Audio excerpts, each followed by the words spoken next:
Assalamualaikum warahmatullahi wabarakatuh. Selamat sore semuanya. Saya Habibul Hakam Media dengan NPM 2023-62004. Saya berada di jurusan Desain Komunikasi Visual. Baiklah, pada sore kali ini saya akan mempresentasikan mengenai Creative Design Agency. Jadi di sini saya akan memperkenalkan Creative Design Agency yang bernama Bairu Creative. Jadi, Bairu Kreatif ini adalah sebuah brand agensi yang bergerak di bidang desain komunikasi visual dan strategi kreatif. Presentasi ini akan menjelaskan mengenai identitas, lalu filosofi, dan arah strategis dari Bairu Kreatif sebagai bagian dari ekosistem Bairu Company. Baiklah, kita masuk ke latar belakang. Adapun latar belakang dari Bairu Kreatif ini adalah Bairu Kreatif adalah brand agensi yang berfokus pada pengembangan identitas visual, strategi komunikasi, dan solusi kreatif berbasis desain. Jadi Bairu Kreatif ini hadir sebagai unit kreatif dari Bairu Company yang berfokus pada pengembangan identitas visual, branding, dan kampanye komunikasi. Kami percaya bahwa desain bukan hanya soal estetika, tetapi juga tentang membangun koneksi emosional dan strategi antara brand dengan audiens. Kita masuk ke visi misi dari Bairu Kreatif, yaitu Bairu Kreatif sendiri juga memiliki visi, yaitu menjadi brand agensi terpercaya yang mendorong transformasi kreatif melalui desain strategis dan komunikasi visual yang berdampak. Adapun misinya sendiri, Bairu Kreatif ini memiliki 3 misi tersendiri, yaitu yang pertama, menyediakan layanan desain dan branding yang inovatif, relevan dan bernilai tinggi. Lalu yang kedua, membangun hubungan profesional yang kolaboratif dan berorientasi pada solusi. Dan juga yang terakhir, memiliki misi yaitu mendorong pertumbuhan brand melalui pendekatan kreatif yang berbasis riset dan budaya. Baiklah, kita lanjut ke pembahasan selanjutnya, yaitu mengenai visualisasi logo. Di sini Anda bisa melihat ada 2 logo. Jadi yang di atas itu adalah logo dari Bairu Company, lalu yang di bawahnya itu adalah logo dari Bairu Kreatif. Adapun penjelasannya sebagai berikut, yaitu simbol lingkaran melambangkan salah satu unit dari ekosistem Bairu Company yang jika digabungkan dengan unit lain itu akan membentuk visual menyerupai awan. Dan awan sendiri itu mempresentasikan fleksibilitas, konektivitas, dan ekspansi ide. Adapun warna biru juga itu mengartikan menjadi identitas utama yang konsisten di seluruh unit Bairu Company. Lalu yang kedua, melambangkan profesionalisme, kepercayaan, dan ketenangan. Lalu yang terakhir, warna biru itu terinspirasi langsung dari nama biru dan karakter dari pendiri brand. Lanjut, kita masuk ke filosofi nama Bairu. Bai mengartikan kata dalam bahasa Inggris, berarti oleh atau melalui. Adapun ru itu singkatan dari biru, sekaligus nama pemilik brand. Jadi Bairu itu adalah gabungan yang menciptakan identitas yang personal dan bermakna. Jadi bacanya itu bukan biru, tetapi Bairu. Bairu Kreatif.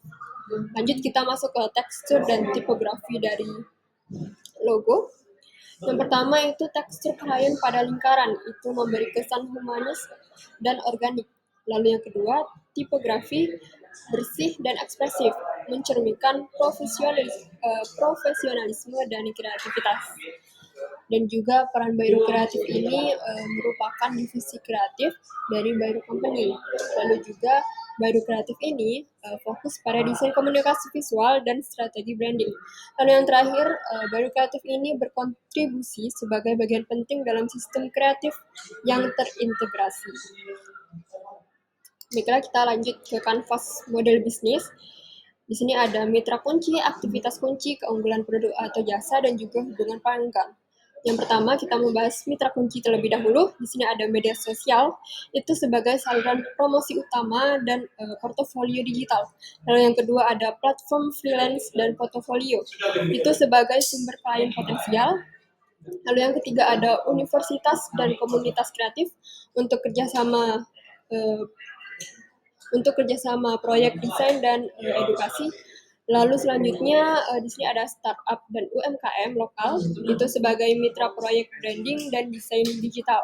Lalu yang terakhir itu ada Google Workspace dan Notion itu untuk manajemen proyek dan komunikasi internal. Baiklah, kita masuk ke aktivitas kunci. Di sini ada beberapa aktivitas kunci, yaitu yang pertama ada pengembangan dan produksi desain visual profesional, lalu ada pembuatan strategi, lalu ada pengelolaan konten media sosial, contohnya seperti visual campaign, reels, carousel, dan yang terakhir itu adalah infografis. Lalu juga ada lalu selanjutnya itu ada riset trend desain dan analisis pasar itu untuk memastikan hasil desain relevan dan kompetitif. Lalu yang terakhir itu adalah kolaborasi dengan klien dalam proses revisi dan finalisasi dalam desain. Lanjut kita masuk ke unggulan produk atau jasa. Di sini kami memiliki keunggulan yaitu yang pertama menyediakan layanan desain visual terintegrasi dari branding, media sosial hingga kemasan produk. Lalu yang kedua, kami memiliki keunggulan menghasilkan desain yang strategis dan sesuai dengan identitas merek klien, bukan sekedar estetika. Lalu yang ketiga, kami menawarkan layanan konsultasi kreatif bagi UMKM dan startup untuk membangun citra profesional. Lalu yang keempat, kami memiliki keunggulan respons cepat dan fleksibel terhadap kebutuhan klien. Lalu yang terakhir, kami memiliki keunggulan yaitu kualitas hasil karya yang siap publikasi di berbagai media digital maupun cetak. Baiklah, kita masuk selanjutnya yaitu hubungan pelanggan. Di sini kami membangun hubungan berbasis kepercayaan dan profesionalitas. Lalu kami menyediakan form umpan balik online itu untuk saran, revisi atau pemesanan layanan baru. Lalu yang ketiga kami akan memberikan layanan after service seperti panduan penggunaan desain dan konsultasi ringan gratis. Lalu yang terakhir kami akan menjalin kolaborasi jangka panjang dengan klien melalui paket desain berlangganan bulanan. Lanjut kita akan masuk ke segmentasi pasar, yaitu yang pertama kita akan membahas di geografisnya. Jadi untuk geografis itu di wilayah perkotaan dan digital hub seperti Jakarta, Bandung, Surabaya, dan khususnya Palembang.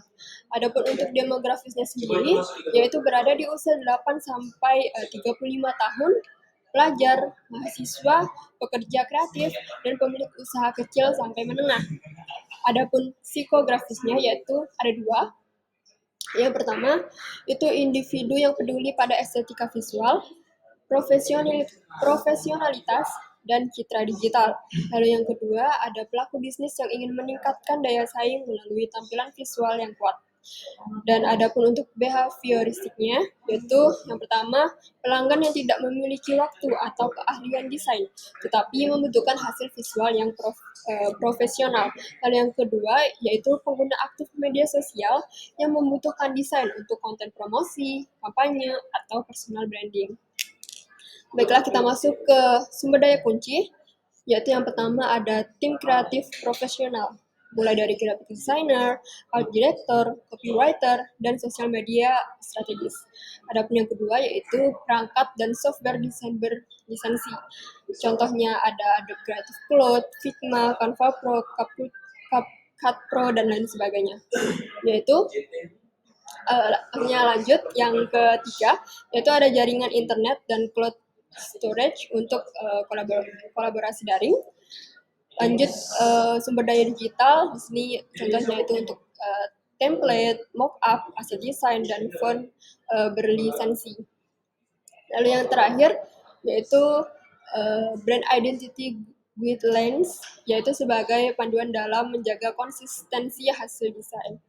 Selanjutnya kita masuk ke saluran channel. Di sini kami ada 4 saluran channel, yaitu yang pertama media sosial, itu ada di Instagram, TikTok, dan LinkedIn untuk promosi, edukasi, dan showcase karya. Lalu yang kedua, website portofolio resmi dan marketplace jasa kreatif. Contohnya 1000, Fiverr, Behance. Lalu yang ketiga itu ada email marketing dan direct message. Itu untuk menjangkau calon klien potensial. Lalu yang terakhir itu ada kolaborasi antara kampus dan event komunitas untuk memperluas jaringan dan promosi offline. Masuk ke biaya pengeluaran. Jadi di investasi awal di sini kita bisa lihat itu yang pertama perangkat komputer dan tabel grafis, lalu ada langganan software, desain, lalu yang ketiga itu pengembangan portofolio digital. Adapun biaya operasionalnya di sini juga ada 3, yaitu yang pertama langganan internet dan penyimpanan cloud. Lalu yang kedua ada biaya promosi dan iklan media sosial. Dan yang terakhir itu adalah kompensasi tenaga kreatif seperti freelancer dan atau desainer lepas. Baiklah, kita masuk ke pemasukan dan pendapat. Jadi sumber pemasukan di sini ada 4, yaitu yang pertama penjualan paket desain. Ada contohnya itu seperti logo, brand identity, feed Instagram, dan lain-lain. Lalu lanjut yang kedua itu ada layanan berlangganan desain bulanan untuk UMKM atau startup. Lalu yang ketiga yaitu ada proyek desain khusus, contohnya seperti campaign, kemasan, maupun editorial. Lalu yang terakhir itu ada konsultasi branding dan visual marketing. Adapun kisaran harga itu untuk yang pertama untuk desain individual itu mulai dari 150.000 sampai 500.000 rupiah. Adapun untuk paket branding itu dimulai dari harga 1 juta sampai 3 juta rupiah. Dan adapun untuk layanan berlangganan itu mulai dari 800.000 per bulan.